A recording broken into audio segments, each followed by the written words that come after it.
Denny Hamlin is a happy man. Chase Elliott is not. Hello everyone, welcome back to Half Elite Race Reviews. First order of business, we're just going to start talking about kind of how the race went. For the first 5 laps or so, Ty Dillon led. That was kind of just because he passed Ryan Preece on the start, and there's really no one else there that's actually good enough to actually pass him, because everyone was like 20th place cars. Lap 6, there was a yellow for John Hunter Nemechek. He had spun out, something happened, messed up the back of his car. That really stinks for him because he had actually done really well in the race on Sunday. He had finished 9th. And, for front row motorsports equipment, that's really good. But just stinks that he wrecked on lap 3. He also ended up wrecking on lap 12. So he brought out both of the first 2 yellows of the race. Now, under that lap 3 yellow, there was pit stops, and Joey Logano took the lead. And he led until lap 25 when the competition caution came out. And you have a new leader, Clint Bowyer, who kind of establishes his dominance throughout this race until the very end. So Clint Bowyer took that lead all the way to the end of Stage 1. Your winner for Stage 1 was Clint Bowyer. Lap 63, there was another incident, I guess, not wreck. Ryan Preece blew his motor. He had to retire from the race. And then lap 65, there was another incident. Chris Buescher spun out on the top. Somehow didn't get any damage, kept on going completely fine. Though he might have hit Ricky Stenhouse Jr., who on lap 70 cut a tire down from damage from the Buescher crash.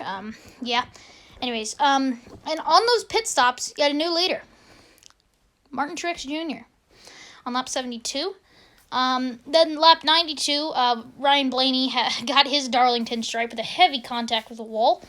On lap 100, Kevin Harvick took the lead from Martin Truex Jr. And then just kind of reading off your top 5 from lap 100 here. Kind of interesting because Martin Truex Jr. lost 2 spots in 1 lap, even though he had led for like 30 laps. So your top 5 there was Kevin Harvick, Clint Bowyer, obviously I said establishing dominance throughout the race. He was doing very good. 3rd place was Martin Truex Jr., 4th was William Byron, and 5th was Eric Almirola. On lap 108, there was a yellow for Cole Custer, who had shredded a tire and spun out. But apparently he hit Bubba Wallace, and he had some damage. On lap 110, Clint Bowyer took the lead from Kevin Harvick on pit stops. Actually, funny thing, Daniel Suarez technically led lap 110. He stayed out for 1 lap, and he led 1 lap for pride. Just funny. So I guess Clint Bowyer took the lead on lap 111 because everyone else pitted, and then he pitted late. Then that brought you to the end of Stage 2. So your winner for Stage 2 was Clint Bowyer. 2nd place was Chase Elliott. He was climbing up through that ranks really quickly. 3rd, Martin Truex Jr. 4th place was Eric Jones. 5th place was Kevin Harvick. 6th place was William Byron. 7th place was Denny Hamlin. 8th place was Alex Bowman. 9th was Joey Logano. And 10th is Matt DiBenedetto. A new leader after the Stage 2 pit stops, Kevin Harvick. And I really want to talk about something, which is the number 1 pit box that Kevin Harvick got for winning this race. Apparently at Darlington, or at least it's pretty obvious, that the number 1 pit box seems to be very effective for getting out quickly. Harvick won a lot of races off pit road. And actually, Ryan Newman didn't pit that time, so Ryan Newman and Chris Buescher, so both of the Roush cars did not pit there, and it worked out for them in like a 3 or 4 lap span. They were like top 3 or something, and then they fell off because everyone had new tires. Anyways, 94 to go. Eric Jones with a crazy pass 3 wide on the inside. Clint Bowyer was trying to get by Ryan Newman, and they went 3 wide and took the lead because Kevin Harvick. Yeah, I guess Ryan Newman had led, and then Clint Bowyer passed Kevin Harvick. And that restart in general was just crazy. 77 to go. Your leader, Eric Jones, brushed the wall and started losing some time. And with 69 to go, Chase Elliott passed Eric Jones for the lead. And right around 50 or 60 to go, there was kind of some threats of pop-up showers around the track. And, yeah, apparently, also during that time, it was starting to show that the Toyotas, except for, of course, Eric Jones, had some very good long-run cars. Yeah. So, 53 to go. We had a round of green flag pit stops. I guess lap 52, the Toyotas came in, and then lap 53, everyone else came in. Just, you've got to pit. Lap 49, Matt Kenseth cut down a tire from some kind of damage, and there were only 4 cars on the lead lap for a second. And real quick, I want to talk about 2 guys that really did this well. Brad Keselowski, with some great pit strategy, came out second by not pitting until under the yellow. There were only 4 cars on the lead lap from that, and they were Denny Hamlin, Chase Elliott, Brad Keselowski, and Brennan Poole, who was on the same strategy as Keselowski. He came out 4th. Yeah, so they restarted there, and then there was another yellow. Clint Bowyer, really dominant throughout most of the race. Got loose off of a corner and hit the wall, and then a couple laps later spun out. After that, Denny Hamlin did not pit that time because, they didn't have any. They had pitted so many times they didn't have any sticker tires left, so he had to pit.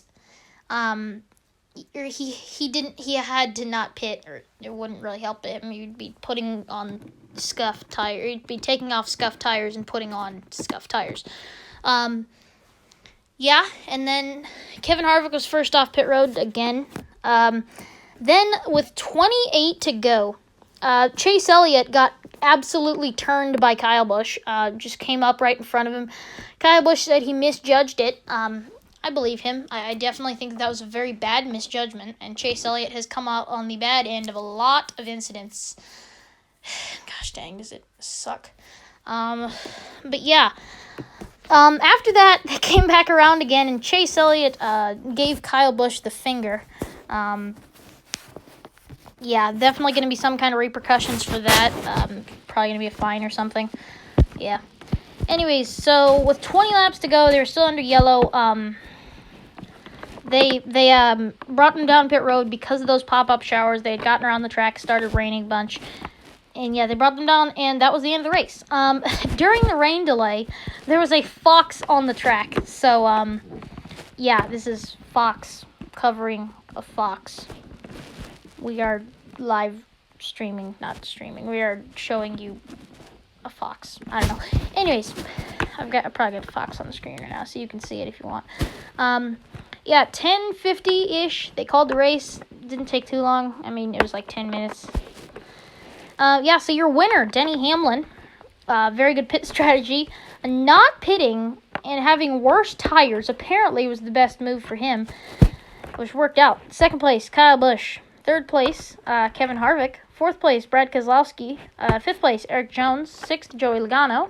Seventh is Eric Almirola. Eighth is Jimmy Johnson. Ninth is Matt DiBenedetto. 10th, Martin Truex Jr. 11th, Christopher Bell. 12th is William Byron. 13th is Tyler Reddick. 14th place, Ryan Newman. And 15th place was Kurt Busch. Kind of going through your top 15 there real quick. Yeah, so Denny Hamlin, like I had talked about, had some good pit strategy, got him up there. Denny Hamlin kind of showed up really late and started doing very well. Kyle Busch, he was in the top 10, lower top 10 most of the day, and then, at the end, kind of started to get up there and used some pit strategy to get up to P3 and then turned Chase Elliott, so that sucks. Third place, Kevin Harvick. Very head of the pit stall. The first place pit stall definitely helped him. Yeah, it seemed like he was first off pit road just every time. Yeah, and of course, he was up there most of the day. Trying to think, he led a good amount of laps. He only led 10 laps.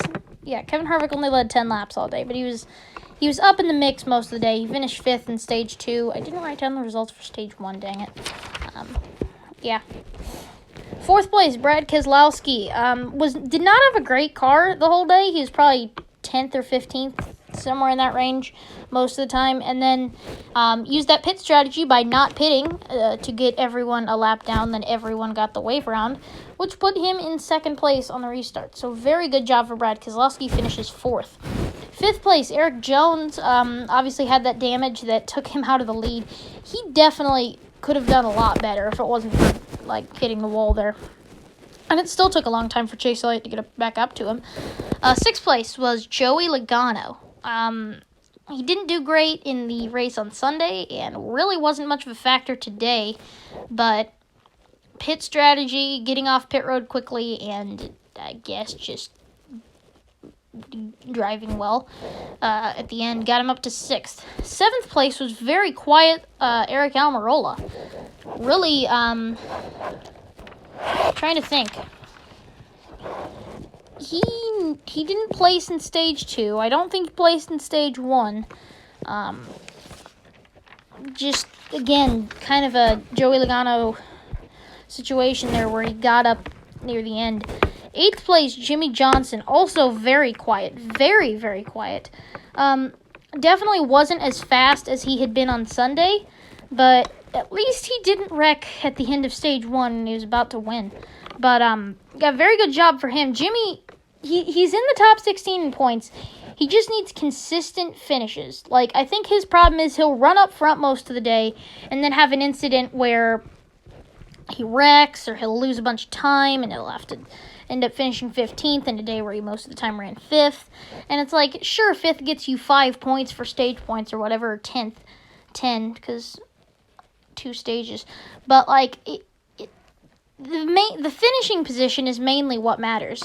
And unless Jimmy Johnson can get a win, he's going to need to rely on points. And this is good. 8th place finish is pretty good. 9th place, Matt DiBenedetto. He kind of showed up occasionally in battles for positions, but he wasn't up front most of the time. But yeah, good finish for him. 10th place, Martin Truex, kind of the opposite of the Jimmy Johnsons and DiBenedettos and Almirolas and stuff. He was running up front a lot of the time, competing for the lead. He led probably 30 laps or so. Let me figure this out. Brain calculator. He led 28 laps today, and then fell back to 10th. 11th place, Christopher Bell, needed a good finish. Really, really needed a good finish because he's 30th in points right now. Newman's about to pass him. Matt Kenseth is about to pass him, which is that's very weird to say. Guys that have missed 4 races out of 6, 3 races out of 6. Yeah, 12th place, William Byron. Actually finished this time instead of cutting down a tire and wrecking.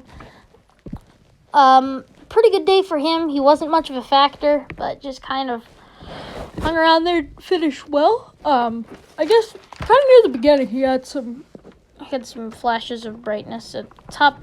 On lap 100, he was 4th. Trying to think, stage 2, did he place in stage? Yeah, I placed 6th in stage 2. So, I guess he was up there, just kind of didn't really get mentioned by the broadcast a lot. 13th, Tyler Reddick.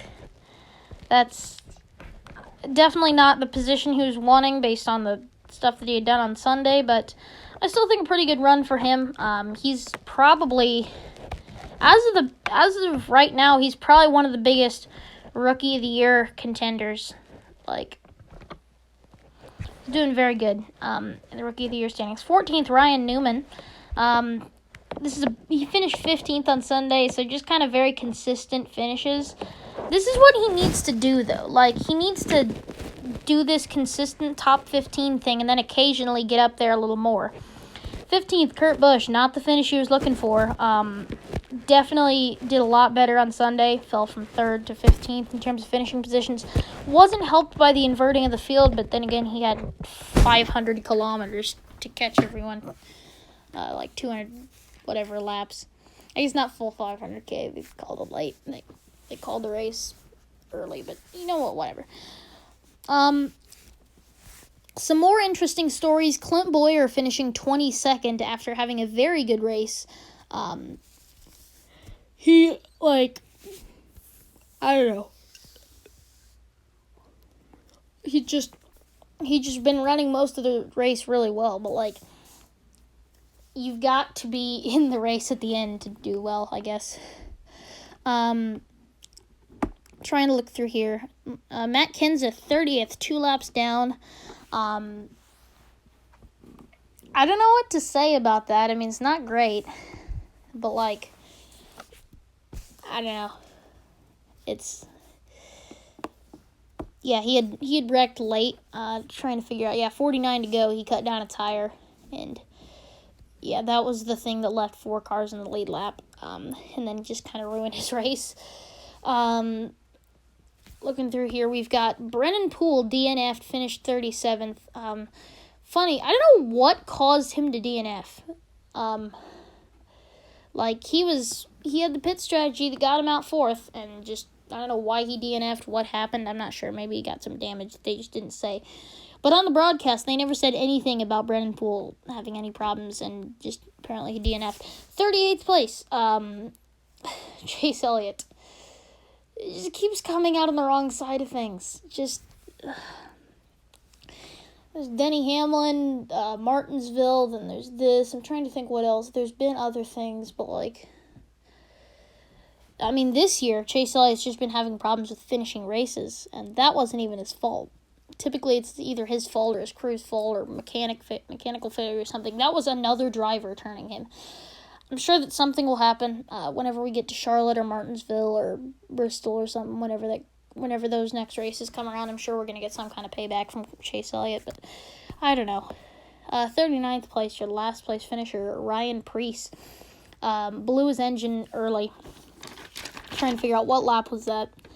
Lap 63 blew his engine and forced to retire.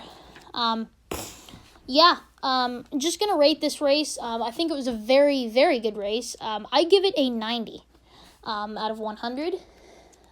I mean, the first part of this race wasn't really very entertaining, but there were flashes in the last stage or so of very good. You had pit strategy, you had, like, crazy passes. I mean, you had wrecks. I guess I'm not the type of person that's, like, really, really, like, a race has to have big wrecks to be good. But, like, I'm not that kind of guy.